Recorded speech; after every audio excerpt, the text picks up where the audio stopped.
Nama Raden Jayasantika sangat dekat dengan Pangeran Jayasentika, tokoh sejarah Kesultanan Banten yang berhubungan dengan kawasan Gunung Kupak di wilayah Banten. Berikut kisah lengkap yang disusun dari riwayat sejarah dan tradisi lisan setempat. Kisah lengkap Raden Jayasantika, Gunung Kupak, 1. Asal-usul dan nasab. Raden Jayasantika lahir sekitar awal abad ke-18 Masehi di wilayah Kesultanan Banten. Beliau berasal dari keluarga bangsawan keraton, keturunan dari jalur istana Kesultanan Banten. Sejak muda, beliau dikenal gagah berani, cerdik, lihai, dan berhati teguh. Beliau memiliki keahlian khusus dalam strategi dan peperangan, licin mengecoh musuh, sulit ditangkap, dan selalu berhasil lolos dari kepungan. 2.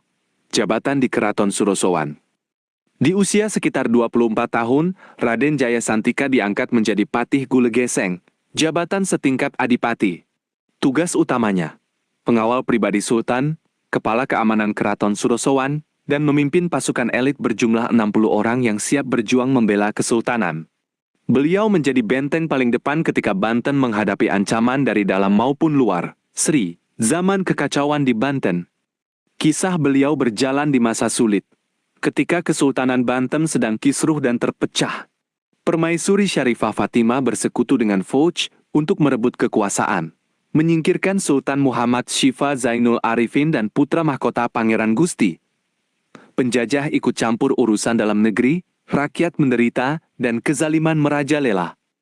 Di tengah situasi genting ini, Raden Jayasantika menjadi orang pertama dari kalangan istana yang berani bangkit melawan ketidakadilan. Beliau menolak tunduk pada penguasa boneka yang ditunjuk Belanda. 4. Pengasingan dan bertapa di Gunung Kupak.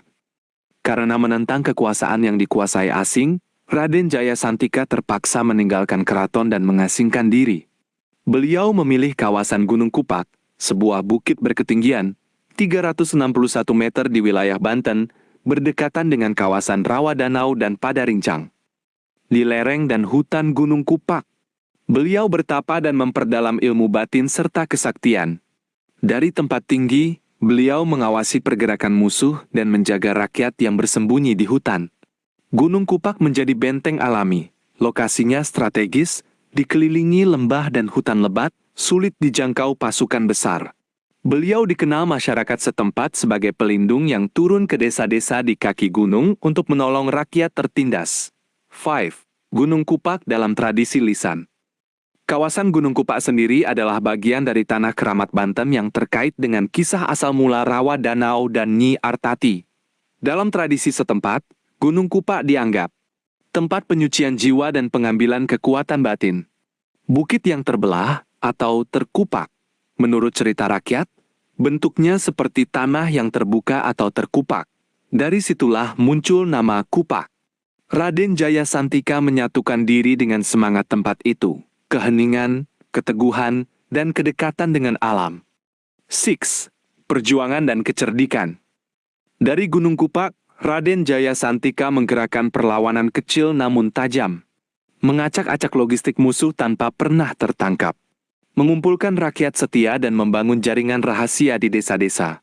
Dikisahkan memiliki karomah. Tubuhnya ringan seperti angin, sulit dilacak. Suara perintahnya terdengar tegas, namun menenangkan. Dan setiap kali beliau berdoa untuk rakyat yang sakit atau kesusahan, permohonan sering terkabul. 7. Akhir hayat. Ada beberapa versi tentang akhir hayat beliau. Versi tradisi. Raden Jayasantika wafat dalam keadaan bertapa di kawasan Gunung Kupak. Tubuhnya tidak ditemukan oleh musuh, hanya peninggalan batu bertanda dan bekas duduk yang menjadi petilasan. Versi sejarah, beliau wafat di kawasan Kenari atau Banten Lama, dan namanya tercatat dalam silsilah keluarga besar Kesultanan Banten. Setiap versi sepakat bahwa beliau meninggal dengan penuh kehormatan sebagai pejuang yang tidak pernah berkompromi dengan penjajah dan penindas. 8. Warisan dan makna. Gunung Kupak hingga kini tetap berdiri sebagai saksi bisu perjuangan rakyat Banten. Nama Raden Jayasantika menjadi lambang keberanian membela kebenaran meski sendirian, kecerdikan melawan yang kuat, dan kesetiaan pada tanah air. Pesan utamanya, ketika keraton tergelincir ke jalan yang salah, orang benar mencari kekuatan di gunung dan hati rakyat.